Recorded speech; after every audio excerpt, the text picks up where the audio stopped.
ដំណោះស្រាយខ្មែរ Unicode Keyboard នៅលើ Windows 11 បាទនៅក្នុងវីដេអូនេះអ្នកទាំងអស់គ្នានឹងបានសិក្សាពីចំណុច2ទី1គឺការលុប language ពី keyboard របស់អ្នកទាំងអស់គ្នាដូចនៅក្នុងចំណុចមួយនេះយើងឃើញមាន language ចំនួន3ទី1គឺ English ទី2ខ្មែរនិងទី3គឺ Catalan អញ្ចឹងនៅក្នុងចំណុចទាំងអស់នេះគឺអ្នកទាំងអស់គ្នានឹងបានសិក្សាពីការលុប language នេះចេញទី2គឺការ remove keyboard មានថាបើកាលណា keyboard វាបញ្ចូលរបស់អ្នកទាំងអស់គ្នាមានច្រើនយើងអាចលុបចេញខ្លះដើម្បីរក្សាទុកតែមួយចំនួននិងការបន្ថែម keyboard ខ្មែរ Unicode ឲ្យបានត្រឹមត្រូវមានថាការបញ្ចូល keyboard ខ្មែរ Unicode នេះកាលណាយើងបញ្ចូលឲ្យបានត្រឹមត្រូវការវាបញ្ចូលទិន្នន័យនៅក្នុង computer របស់អ្នកទាំងអស់គ្នាក៏មានលក្ខណៈខុសដែរដូចជាការវាអក្សរផ្សេងៗគឺលោតខុសគ្នាទៅតាម version នៃខ្មែរ Unicode នោះអូខេអញ្ចឹងចំណុចទី1នៅក្នុងការលុបដូចយើងទាំងអស់គ្នាបានឃើញ3ចំណុចនេះបាទ language ចំនួន3នេះអញ្ចឹងយើងត្រូវការលុបមួយចេញឧទាហរណ៍ខ្ញុំត្រូវការលុប Catalan នេះអញ្ចឹងដើម្បីលុបបានទី1អ្នកទាំងអស់គ្នាអាចចូលមកកាន់កន្លែង search នៅក្នុង taskbar បាទអញ្ចឹងនៅក្នុង taskbar នេះអ្នកទាំងអស់គ្នាវាយពាក្យថា language បន្ទាប់មកអ្នកទាំងអស់គ្នានឹងឃើញនៅខាងលើនេះមានពាក្យថា language and keyboard option បាទคลิกលើមួយមកក្រោយពីអ្នកទាំងអស់គ្នាคลิกលើចំណុចនេះអ្នកទាំងអស់គ្នានឹងឃើញមាន keyboard ចំនួន3មានថា language ចំនួន3នៅក្នុងនេះអញ្ចឹងទី1គឺ language ជាភាសាអង់គ្លេសទី2គឺខ្មែរទី3គឺ Catalan អញ្ចឹងដើម្បីធ្វើការលុបបានគឺអ្នកទាំងអស់គ្នាកន្លែងមកខាងចុងនេះវិញទីគឺមានសញ្ញាចុច3អញ្ចឹងយើងចុចលើសញ្ញាចុច3នេះនឹងឃើញមានពាក្យថា language option បាទ move up និង move down និង remove អញ្ចឹងប្រសិនបើ language option គឺយើងកំណត់ទៅលើភាសាបន្ថែមហើយចំពោះកន្លែង move up ឬក៏ move down move up គឺដើម្បីធ្វើការ move language មួយនេះគឺឡើងទៅលើហើយ move down moveចុះក្រោមហើយចំណែក remove គឺធ្វើការលុបចេញអញ្ចឹងយើងចុចលើពាក្យថា remove ដើម្បីធ្វើការលុប language មួយនេះចេញបាទរួចចុចយកពាក្យថា yes អញ្ចឹងនៅពេលដែលអ្នកទាំងអស់គ្នាចុចលើ yes keyboard language របស់អ្នកទាំងអស់គ្នាប្រកាសជាសល់ត្រឹមតែ2ទេអញ្ចឹងគឺយើងកន្លែងទៅមើលកន្លែង language របស់យើងវិញបាទយើងឃើញនឹងមានតែ2នេះទេគឺទី1គឺ English ទី2គឺខ្មែរអញ្ចឹងចំណុចមួយទៀតក្រោយពេលដែលយើងបញ្ចូលខ្មែរ Unicode keyboard នេះត្រង់ចំណុចមួយនេះបាទនេះជា file សម្រាប់បញ្ចូលអញ្ចឹងក្រោយពីយើងបញ្ចូលយើងប្រកាសជាឃើញកន្លែង keyboard នេះគឺឃើញមានខ្មែរប៉ុន្តែខ្មែរមិនមែនខ្មែរ Unicode NIDA ទេអញ្ចឹងអ្នកទាំងអស់គ្នាត្រូវចូលមកកន្លែង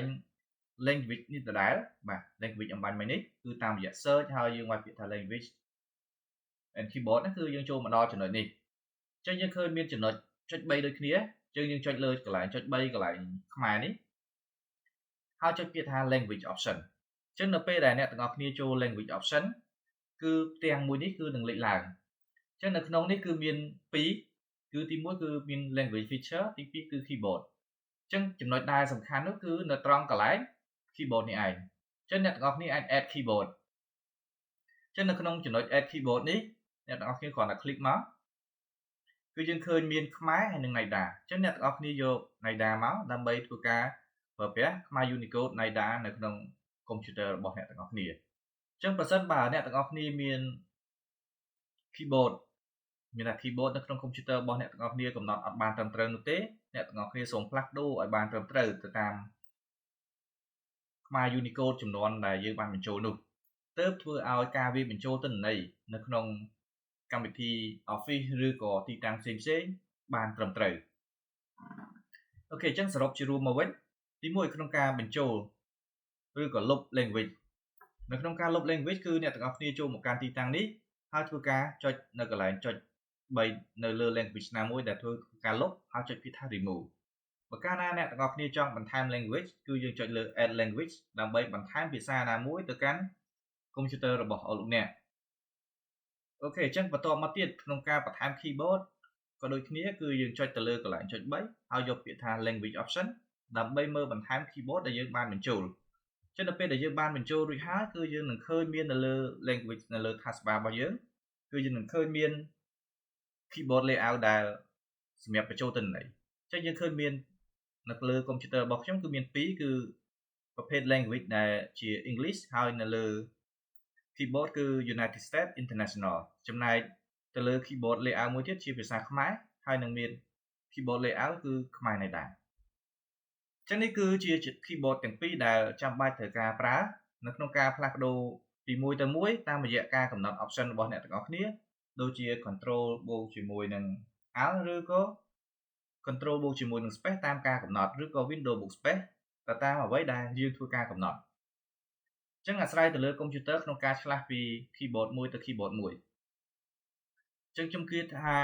វីដេអូនេះពិតជាជួយសម្រួលទៅអ្នកទាំងអស់គ្នាក្នុងការដំឡើងខ្មែរ Unicode ថ្មីហើយឃើញថាការវាបញ្ចូលនៅលើកុំព្យូទ័ររបស់យើងមានបញ្ហាអូខេចឹងចំពោះវីដេអូរបស់ខ្ញុំនេះគឺមានប៉ុណ្ណេះទេហើយសង្ឃឹមថាអ្នកទាំងអស់គ្នាអាចយកទៅប្រើជាប្រយោជន៍ក្នុងការប្រើប្រាស់សម្រាប់កុំព្យូទ័ររបស់អ្នកទាំងអស់គ្នាបានជាចុងក្រោយនេះ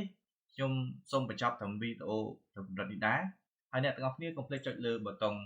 Subscribe និងរូបកណ្ដឹងដើម្បីទទួលបានវីដេអូថ្មីៗបន្ថែមទៀតពី Channel របស់ខ្ញុំបាទអរគុណចំពោះការតាមដានទស្សនាពីដើមរហូតដល់ចប់នេះយើងនឹងជួបគ្នានៅវីដេអូក្រោយៗទៀតប្រសិនបើមានចម្ងល់ផ្សេងៗអ្នកទាំងអស់គ្នាអាច comment នៅក្រោមវីដេអូរបស់ខ្ញុំនេះបាន